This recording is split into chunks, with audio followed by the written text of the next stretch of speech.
कई बार ऐसा लगता है जैसे जीवन में सब कुछ होते हुए भी भीतर कुछ खाली है। लोग हमारे आस-पास है, फिर भी मन के भीतर एक गहरा अकेलापन की दीवार खड़ी है। कभी-कभी वो अकेलापन इतना गहरा हो जाता है कि इंसान खुद से भी दूर भागने लगता है। पर क्या सच में कोई हमें अकेला छोड़ देता है या खुद ही अपने भीतर के अस्तित्व से कट जाते हैं? आज इसी पर बात करते हैं। अकेलापन क्यों मारता है और इसका सच्चा समाधान क्या है? देखो, जब इंसान कहता है मैं बहुत अकेला हूँ, तो वास्तव में वो किसी और की अनुपस्थिति की बात नहीं करता। वो अपने स्वयं से दूरी की बात करता है। क्योंकि जब तक हम अपने भीतर के अस्तित्व से जुड़े रहते हैं, तब तक कोई हमें अकेला नहीं कर सकता। लेकिन जब मन बाहर भागते-भागते थक जाता है, इच्छाएं टूटती है और संबंधों में अपेक्षाएं अधूरी रह जाता है, तब वही मन भीतर लौटना चाहता है, पर उसे रास्ता नहीं मिलता। लोग सोचते हैं अकेलापन किसी के न होने से आता है, पर नहीं। अकेलापन तब आता है जब स्वयं की उपस्थिति भूल जाती है। क्योंकि जब तक आत्मा का साक्षात्कार नहीं हुआ, तब तक मन किसी न किसी सहारे की तलाश में रहेगा। कभी दोस्त के रूप में, कभी परिवार के रूप में, कभी किसी प्रेम के रूप में, और जब वो सहारा नहीं मिलता तो भीतर से टूटने लगता है।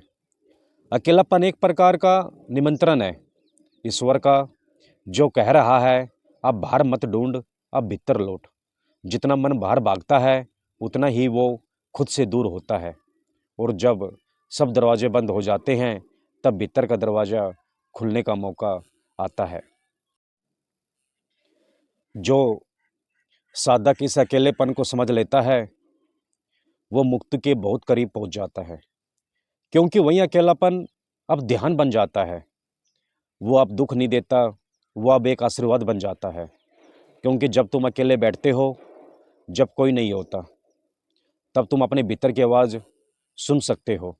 वो आवाज़ जो हमेशा से तुम्हारे साथ थी, पर तुम्हारी व्यवस्था में दब गई थी। तुम्हारी दिन की भागा-दौड़ और बिजी लाइफ से दबी हुई थी। देखो, यह जो भीतर की शांति है, यह बाहर नहीं मिलेगी। लोग सोचते हैं किसी के साथ रहकर वे अपने अकेलेपन को मिटा लेंगे, पर सच्चाई उल्टी है। जो अपने भीतर से जुड़ जाता है, वो किसी के साथ रहे या अकेला, उसे फर्क नहीं पड़ता। क्योंकि उसका मन अब भर चुका है, उसकी आत्मा अब शांत है। अकेलेपन का समाधान बाहर खोजने में नहीं है, बल्कि भीतर समर्पण में है।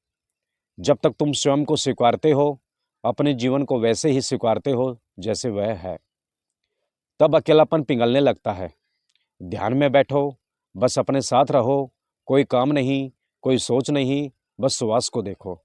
धीरे धीरे तुम्हें महसूस होगा कि तुम्हारा अकेलापन तुम्हारे ही अहंकार की परछाई थी। वो अहंकार जो कहता था मुझे कोई समझे, पर जब तुम समझते हो कि जो तुम्हारे भीतर है वहीं प्रेम है, वहीं करुणा है, वहीं पूर्णता है, तब बाहरी सहारे की आवश्यकता नहीं रहती।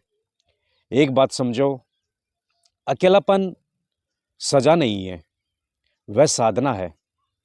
वो तुम्हें भीतर झाँकने का अवसर देता है। हर बार जब तुम कहते हो मैं अकेला हूँ और उसे दुख की तरह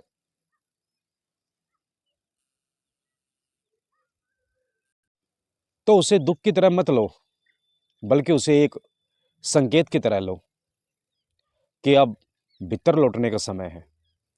ध्यान में जब साधक गहराई में जाता है, तो प्रारंभ में अकेलापन और भय दोनों आते हैं। क्योंकि मन को उसकी पुरानी भीड़ की आदत होती है, विचारों की भीड़, लोगों की भीड़, शोर की भीड़। और जब अचानक सब शांत हो जाता है, तो मन डर जाता है। पर उसी शांति में, उसी सन्नाटे में आत्मा का पहला दर्शन होता है। एक पल आता है जब साधक अपने भीतर एक ज्योति को अनुभव करता है। वो ज्योति यह कहती है मैं सदा तेरे साथ हूँ। और तब वह जानता है उसे कोई भी कोई छोड़ नहीं सकता, क्योंकि उसका संबंध किसी व्यक्ति से नहीं, स्वयं परमात्मा से है। जो इस सत्य को जान लेता है, उसका अकेलापन नष्ट हो जाता है। वो फिर किसी के बिना भी प्रसन्न रह जा सकता है। वो किसी के साथ रहकर भी स्वतंत्र रह सकता है, क्योंकि अब उसका आधार बाहरी नहीं, भीतरी है। तो जब भी तुम्हें अकेलापन महसूस हो, उससे भागो मत, उसे गले लगाओ, बैठो, आंखें बंद करो और महसूस करो, यह भी मुझ में से ही एक अनुभव है। और धीरे धीरे यह अनुभव तुम्हें भीतर के उस सागर में ले जाएगा, जहाँ न कोई कमी है, न कोई अकेलापन। साधना का अर्थ ही यही है, बाहरी शोर से भीतर के मौन तक पहुँचना। और जब कोई भीतर के मौन में स्थापित हो जाता है, तब दुनिया उसके चारों ओर घूमती रहती है, पर वो स्वयं के अंदर में स्थित रहता है, अडोल, शांत, पूर्ण। वो तुम्हें अकेलापन मारता नहीं है, वो तुम्हें पुनर्जन्म देता है, एक नए जागरूक साक्षी मनुष्य के रूप में। बस शर्त इतनी है कि तुम उससे भागो मत, उसे साधना में बदल दो। फिर देखना, वही अकेलापन तुम्हारा सबसे बड़ा गुरु बन जाएगा।